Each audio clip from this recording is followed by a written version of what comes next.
about us. Marriage isn't just us in this lifetime. Yeah.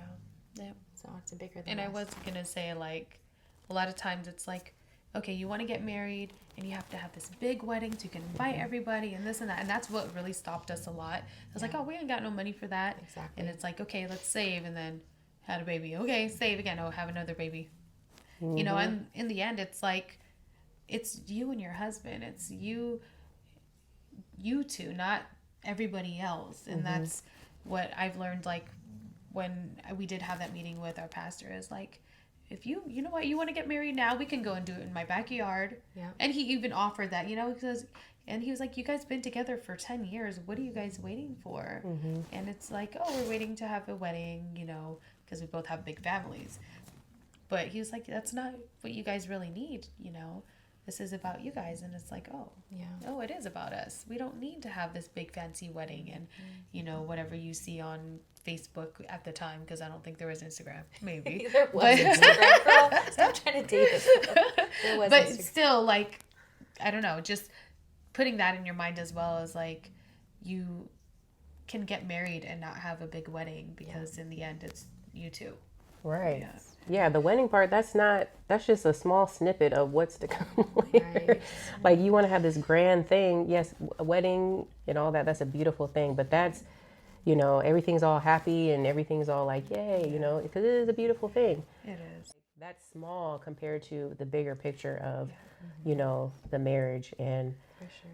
so the wedding part, you know, you delaying because you don't have money for a wedding, like, the wedding is for other people. Because at the end of the day, you and that other person are going before God. Yeah. Yes. It doesn't matter if there's a million people there or just one other witness. You know what I mean?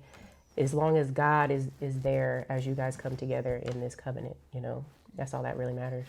Amen. So when it comes to marriage, you know, the first thing is, you know, when you're looking for someone to marry, just seek the Lord. You know, make sure, get the double, triple confirmation, because you don't want to commit yourself to something that he's saying is not for you. You want what's for you, because he knows the other person inside and out. They may present themselves as one way, but he knows the heart, you know, and all those things may not be revealed right in front of you right then and there, but he sees it all. So if he's saying no, or not yet, or whatever, listen to that, because there's work that he's doing in that person, or he may have somebody else for you, a better fit, because he knows you inside and out, and he knows the person inside and out, and he knows that when these two come together, you know, I have a plan and purpose for that marriage. It's not just because I'm so in love and everything feels so great, because those feelings fade after a while, and now all you got is this commitment, this commitment to love this person through thick and thin.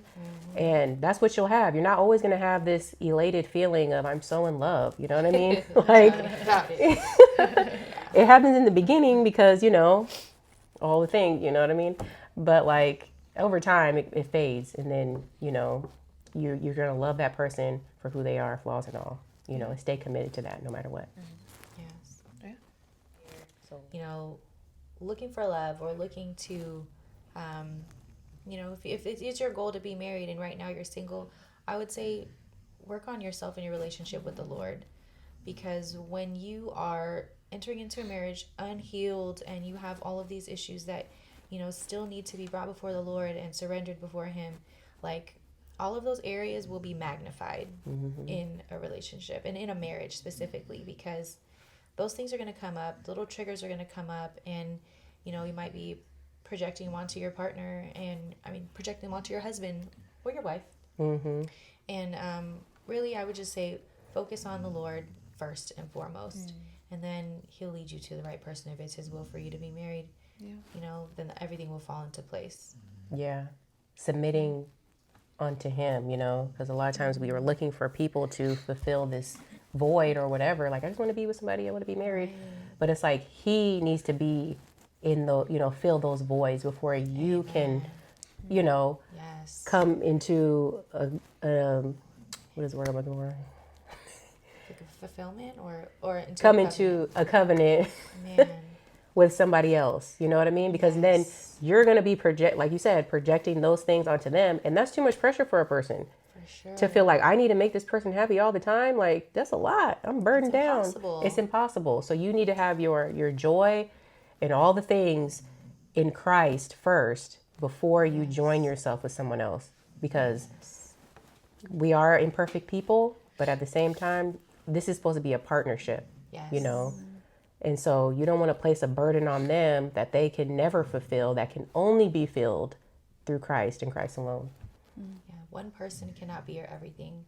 They can't make you happy 24/7. They can't give you everything that your heart desires. Only the Lord, who knows you and created you, can fulfill you completely.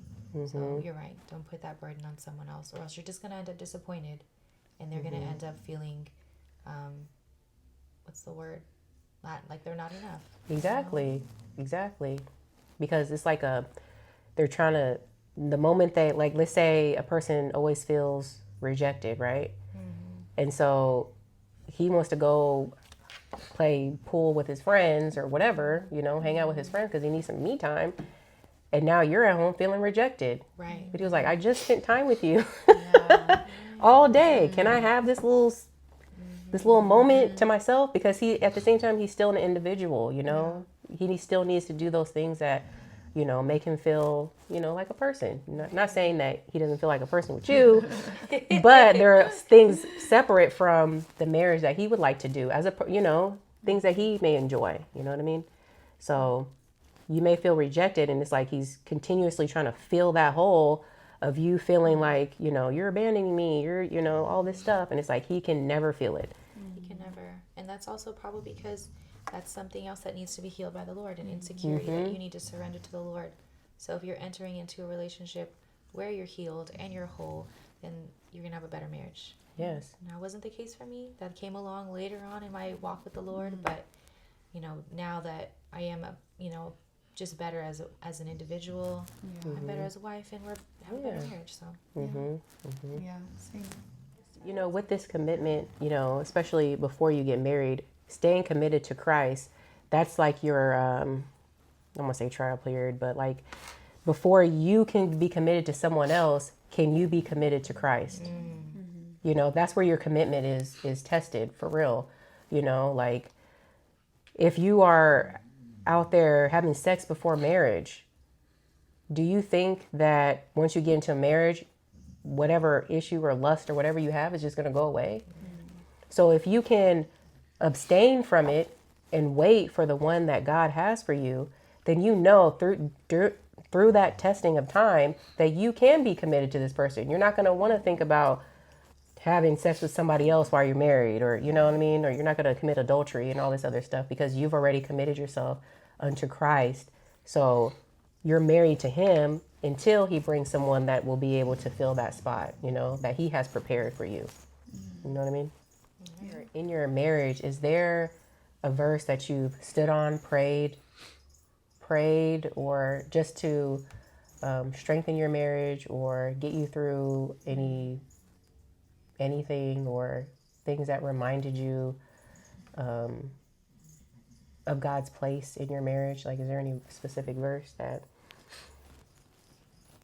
Earlier when I was, I shared with you guys one that I saved here. And what was it? Ephesians. Yeah, read that one. Yeah. Okay. So one that really sticks, and it's part of one that I keep on talking about my pastor. One that he did share with me and my husband, or fiance at the time, was Ephesians 5, and just a snippet of it. Wives, submit yourselves to your own husband as you do to the Lord. And then skipping down, husbands, love your wives just as Christ loved the church and gave himself up for her. So just when I say wives, submit yourselves, when this verse is, so this one is 5:22 through 24 that I'm talking about. And it's submitting yourself, meaning like willingly supporting and respecting his leadership, and not being controlled. I like to be in control. So that's something that I really had to learn along the way, and trying to just step back and just really just seeing like what my husband can do, you know, and just, just not being controlled or oppressed. And also with the 25, husband loves your wives as Christ loved the church and gave himself up for her. And that's just a husband called to love their wives, and just putting their needs first and serving her, and just as Christ sacrificed himself to the church, and just not, and just being just responsible for her and loving her. Reinforcing the marriage is a deep unity between you and your husband, and it's just something that not just physical but also like spiritual and emotional, and you guys just there to support each other. Yeah, you know, not to keep this going on and on, but like, you know, you talked about submission, you know, and you know, a lot of people think, you know, especially women, like, I have to submit and, you know, all this stuff, but it is easy to submit. Let me finish. When your husband is submitted to Christ, because it's not you're submitting to just any old man. You're submitting to the Lord as you submit to him. You know what I mean? Because when he's submitted to the Lord, then you can trust that the Lord is going to lead and guide him in the right way. Yeah. Because a lot of times we don't want to submit because we feel like he can't make, you know, he doesn't know what he's doing. But when but when he's submitted to God, you can trust that God's going to lead him, you know. Yes. And even if he is going maybe the wrong direction or whatever, us as wives, like I'm married already, but women, you know, as you're a wife, you can, like I said earlier, bring that to God. Yeah. You know, and the Lord will speak to him in the way that, you know, he can only speak to him. You know what I mean?